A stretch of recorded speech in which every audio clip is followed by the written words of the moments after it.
कहाँ थे तुम? क्या तुम्हें हिसाब देना पड़ेगा मुझे?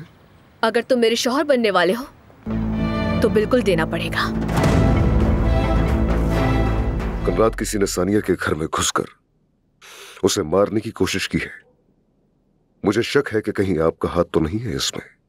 अदनान, तुम बहुत इल्जामात लगाने लगे हो। किसी भी जोर जबरदस्ती में आए बगैर जनाब रुस्तम की बेटी जमरुद को अपनी बीवी कबूल करते हैं। पीछे हटो। आदिल अच्छा था, अदनान अच्छा है, तो अब्बास बुरा क्यों है?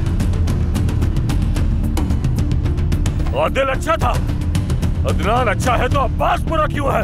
क्यों प्यार नहीं करता कोई मुझसे? इस बात का जवाब दो मुझे फौरन।